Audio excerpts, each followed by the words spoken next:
everybody, and welcome another edition of That's Railroading. where we bring the railroad to you, and we do love doing it. And we're out on the railroad today, and we're going to be putting in track bolts today. Missing track bolts. It's here. Actually, today is February 14th, and was going to take the wife out. The church was having a big Valentine's Day party, but I haven't been feeling the greatest this week. So a little bit of a flu, but I actually took one day off this week because I didn't feel very good at all that day. But yesterday we changed a couple sticks of rail. I'm back in it. I'm back in the game. So, I still don't feel right, but I don't want to go around all those people with me having the flu this week. So, and Corrie's not feeling very good today either. I was going to take her also. But and if you don't know who Corrie is, then I have a second channel called That's Dave's Other Doings, and Corrie's a big star on the show, her and Freddy.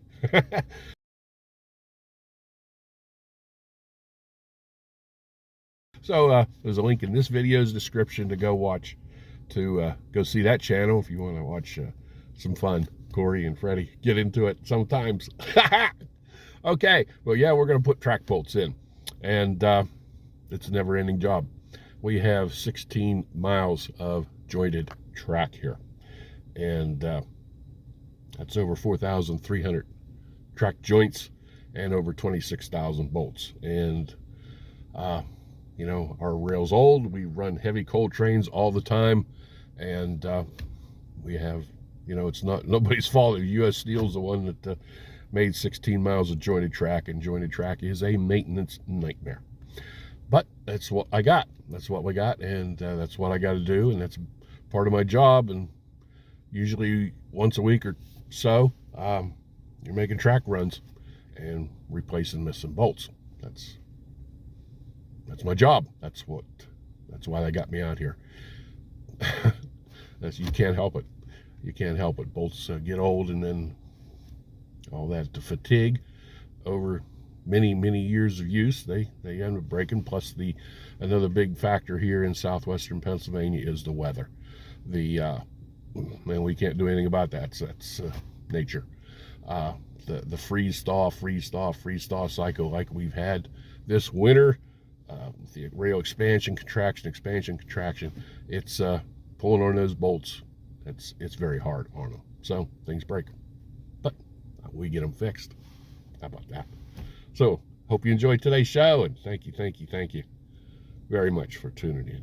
I got to get to work. Let's get some bolts put in. I've already put several in today. Already this morning, 18 degrees this morning. And then it's going to warm up, and then it's going to get real cold again. Oh well. All right. Oakley.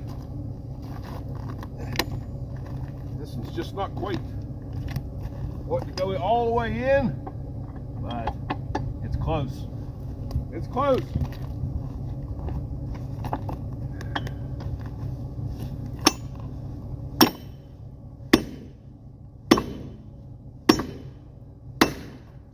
Nice. Real nice.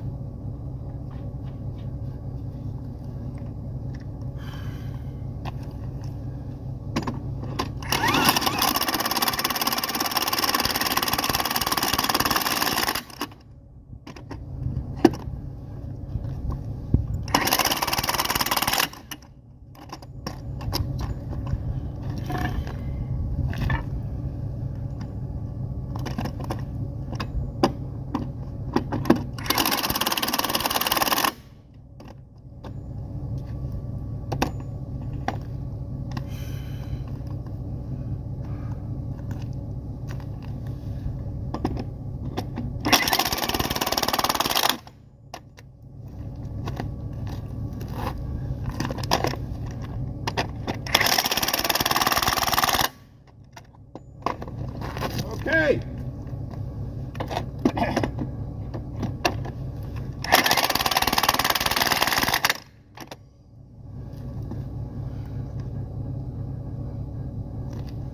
Wonderful.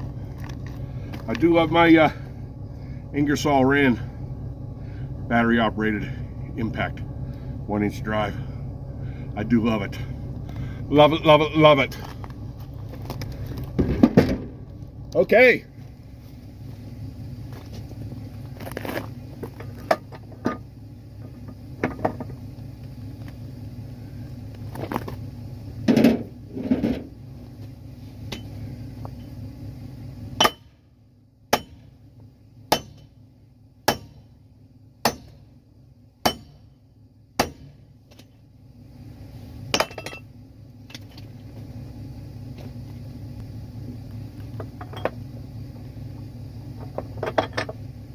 Oh yeah.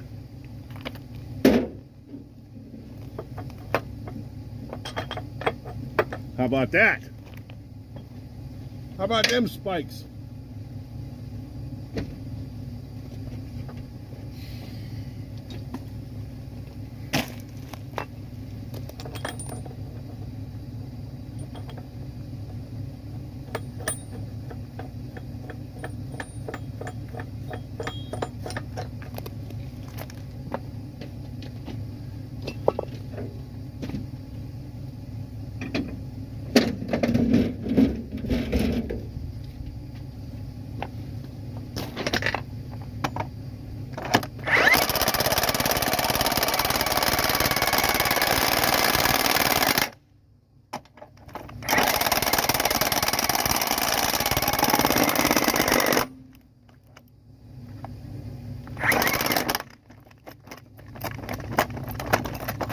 Okay, got another problem.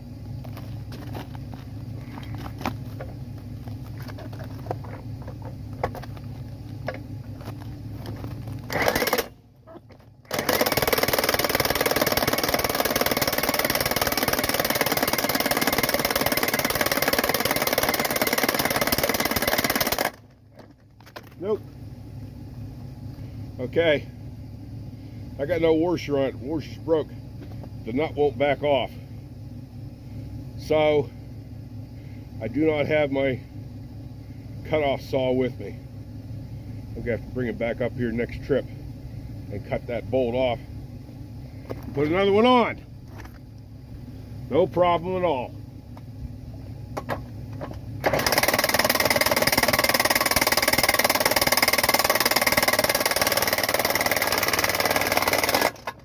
Wonderful.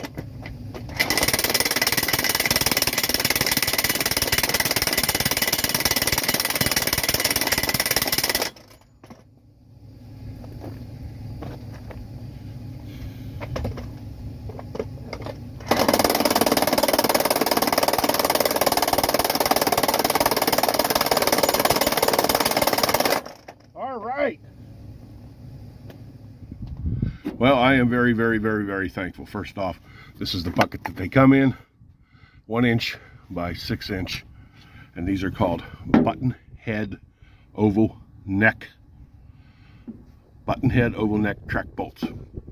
And see that? Made in USA. Not made in USA. Wonderful, wonderful. I love USA made bolts. The bolts that come from China that we've had in the past, India and Mexico, are softer. They don't have, these are grade 5 bolts. You don't put grade 8 bolts in the track. They're too stiff. These grade 5 bolts have to have some flexibility to them. And the big difference in these bolts and the ones made in some of the other foreign countries are the foreign country bolts will snap before they will flex. And these USA bolts have a lot of flex in them, which will keep a joint together in very cold weather when the rail contracts. How about that? I'm so thankful they buy me bolts made in USA. Thank you, thank you, thank you. I love bolts made in USA. Okay, let me show you the flex here on a bolt.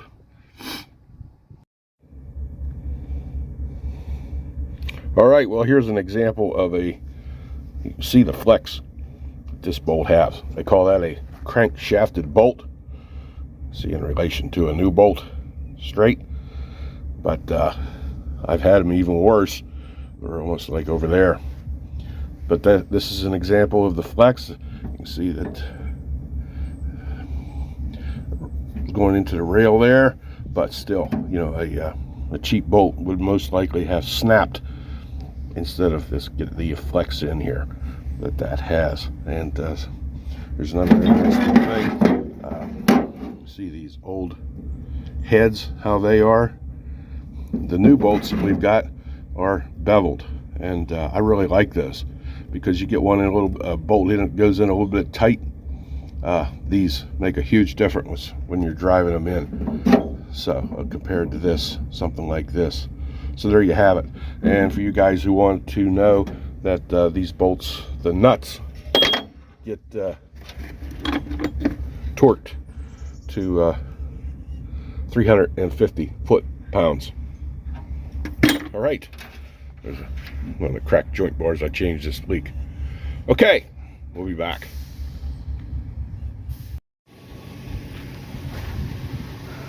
Well, all right, I've had a really good day. I got almost a bucket full of bolts, a little over 20 some bolts put in today, and went down track there and covered a distance of over 5 miles. So everything from the mine, the prep plant here, I had to this morning come up by road, and I got on here at the prep plant because this is where I was starting, and I backed up here to get off. So that's a 45-minute drive, and it's about 2 o'clock here, and that is my 3 o'clock's my quitting time. So by the time I get back to the harbor, then I will be just about ready to go home for the day. How about that? So a good day's work, but find a spot here. I'm not all with the sun, but I wanted to tell you, it's not a bad day's work. Working by myself for almost 71 years old. I'm not quite as agile as I used to be, but I wish you'd see me back in my prime. I remember there was a day I come out here, it was a Christmas Eve, worked a 12-hour shift. I was the only one at the harbor, the prep plant, and the mine that worked that day. But I was here by myself. I had a big high rail truck, I had a bolting machine, and, you know, and I had to drive up here and drive back. So about 10 hours work, I put in every single bolt in 33 joints. It's 198 bolts. I replaced every single one of them. Back then we used to go and we replaced all the bolts. But anyway, I said I was a little bit more agile back then. All right, I'm very, very, very thankful that we have such a magnificent, excellent track safety record here, actually. The downtime for the mine, the prep plant, the harbor, the track counts for less than 1/10 of 1% of the total downtime for everything that happens. So that's fantastic. We do have an excellent track safety program here, just excellent, and I'm very, very pleased and very proud to tell people that. If I had a FRA inspector ride with me, I would feel very certain that he could not find very much violations at all, if any. And that's fantastic to say. All right. Now I'm not counting the there's downtime. We have car problems. You know, you guys all know that. Hey, these cars are old. They get extreme use. But I'm not counting that downtime. But as far as the track goes, buddy, that's an excellent safety record. The company's put a lot of money into the safety improvements in this track in the last couple of years. A ton of money. Yeah. All right. Hope you enjoyed today's video, and thank you very much for tuning in and watching. I hope you have a really good day. Okay, it's a heat wave out here now, 33 degrees. How about that?